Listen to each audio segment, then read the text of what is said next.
Assalamualaikum warahmatullahi wabarakatuh. Perkenalkan, nama saya Muhammad Sadik, NIM 10156120226, kelas TP7. Di sini saya akan membahas tentang apa itu kognitif, afektif, dan juga psikomotorik. Yang pertama yaitu kognitif. Kognitif itu adalah sesuatu atau hal yang menekankan kepada intelektual, pengetahuan, dan kecerdasan, serta kemampuan siswa dalam menangkap pembelajaran.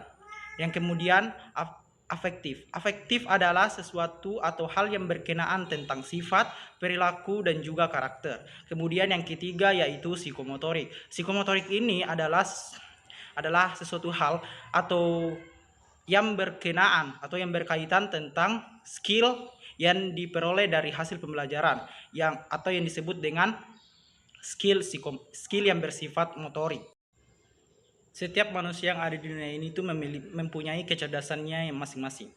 Salah satunya, menurut Howard Gardner, ada 9 kecerdasan atau multiple intelligence yang dimiliki oleh manusia. Yang pertama yaitu verbal linguistik. Verbal linguistik adalah kecakapan atau kecerdasan yang dimiliki manusia, yang dimana kecerdasan ini itu mempunyai kelebihan dalam menangkap informasi baik secara lisan maupun tertulis, suka berbahasa, pandai dalam mengolah kata-kata, dan juga pandai dalam berpidato. Seseorang yang punya kecerdasan ini cenderung lebih menyukai hal-hal yang bersifat literasi seperti membaca, berpidato, dan juga debat. Kemudian yang kedua ada logis matematik. Nah, kecerdasan logis matematik ini adalah kecerdasan atau kemampuan yang dimiliki oleh manusia dalam mengolah angka, pola, dan juga rumus matematika. Kemudian ada kecerdasan musical. Nah, kecerdasan musical ini adalah kecerdasan yang dimiliki oleh seseorang, yang dimana kecerdasan ini seseorang itu mampu dalam memahami setiap nada dan juga ritme yang ada pada jenis dan dapat mengaplikasikan setiap jenis alat musik yang ada. Dan seseorang yang memiliki kecerdasan musikal ini cenderung lebih menyukai hal-hal yang berbau musikal seperti menyanyi, bermain alat musik, dan juga mengotak-atik nada-nada yang ada di dalam musik. Kemudian ada kecerdasan naturalis. Nah, kecerdasan yang ketiga yaitu kecerdasan naturalis. Kecerdasan naturalis ini adalah kecerdasan yang dimiliki seseorang, yang dimana kecerdasan ini mampu mengklasifikasikan setiap makhluk hidup yang ada di alam sekitarnya seperti flora dan fauna, dan juga sangat peka terhadap lingkungan sekitar, mencintai lingkungan sekitar.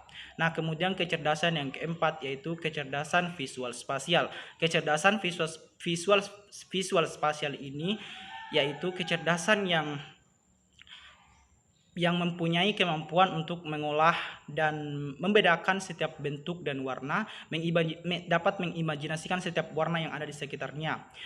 Dan manusia yang mempunyai kecerdasan visual spasial ini cenderung lebih menyukai hal-hal yang bersifat seni dan suka dalam mencampur setiap hal-hal yang berbau seni. Selanjutnya yaitu ada kecerdasan intrapersonal. Kecerdasan intrapersonal berkaitan dengan aspek internal diri seseorang, seperti perasaan hidup, rentang emosi, kemampuan membedakan ragam emosi, menandainya dan menggunakan untuk memahami dan membimbing tingkah laku sendiri. Seseorang dengan kecerdasan intrapersonal itu cenderung menyukai dan efektif dalam mengontrol perasaan, mengembangkan keyakinan dan opini yang berbeda, mengetahui kekuatan dan kelemahan diri, serta mengetahui dan mengolah minat perasaan. Kemudian ada kecerdasan berikutnya yaitu kecerdasan interpersonal. Nah, kecerdasan interpersonal ini itu adalah kebalikan dari kecerdasan intrapersonal. Nah, di mana kecerdasan interpersonal ini adalah kemampuan untuk memahami kemampuan untuk memahami dan mudah bekerja sama dengan orang lain, berempati, dan suka dalam melakukan organisasi kelompok. Nah, seseorang yang mempunyai kecerdasan interpersonal ini cenderung lebih suka memotivasi seseorang dan suka dalam hal-hal yang bersifat sosial. Dan kemudian ada kecerdasan yang terakhir yaitu kecerdasan eksistensial. Nah, kecerdasan eksistensial ini adalah kecerdasan yang berkaitan tentang filsafat dan orang-orang yang mempunyai kecerdasan eksistensial ini cenderung mempertanyakan hal-hal yang sudah ada di dunia ini. Semisalnya, untuk apa dunia diciptakan, kapan kematian itu datang, dan mengapa kita hidup.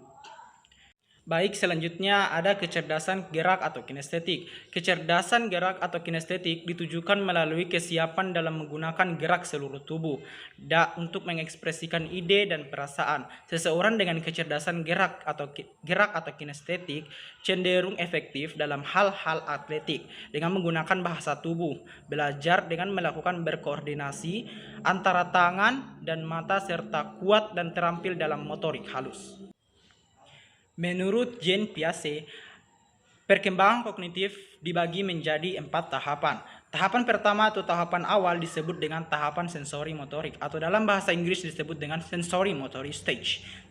Tahap sensori motorik itu berlangsung sejak manusia dilahirkan sampai dengan umur 2 tahun. Nah, pada tahap ini, anak-anak itu sudah mulai mengkonstruksikan pemahaman dunia dengan mengkoordinasikan pengalaman-pengalaman sensoris seperti melihat dan juga mendengar dengan tindakan fisik atau motorik.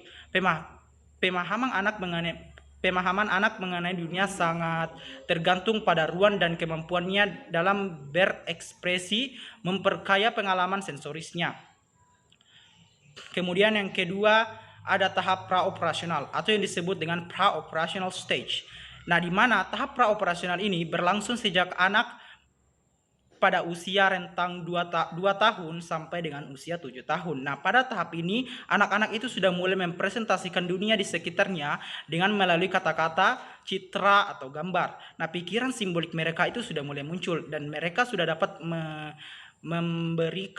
mengetahui tentang simbol-simbol atau gambar-gambar yang ada di sekitarnya. Kemudian adapun tahapan yang ketiga yaitu tahap operasional konkret atau concrete operational stage. Nah, di mana tahap operasional konkret ini itu berlangsung berlangsung pada rentang usia 7 sampai 11 tahun. Nah, pada fase ini anak-anak itu sudah dapat melakukan operasi dan penalaran logis, menggantikan pemikiran intuitif. Kemudian ada tahapan yang keempat yaitu tahapan operasional formal atau yang disebut dengan formal operational stage. Yang di mana tahapan operasional formal ini dimulai pada usia 11 sampai 15 tahun dan dimulai dari rentang usia 11 sampai 15 tahun. Di mana anak-anak pada tahapan ini anak-anak itu sudah mulai melakukan penalaran secara logis dan abstrak. Yang di mana anak-anak itu sudah dapat membuat hipotesisnya sendiri dan memecahkan hipotesis itu secara deskriptif dengan atau tanpa bantuan orang lain. Jadi anak-anak yang sudah masuk pada tahap operasional formal ini, mereka itu sudah dapat melakukan pemecahan masalahnya sendiri. Di mana jika mereka menemukan suatu masalah, mereka akan berusaha untuk memecahkan masalah itu sendiri. Sekian dari penjelasan saya, lebih dan kurangnya mohon dimaafkan. Saya ucapkan assalamualaikum warahmatullahi wabarakatuh.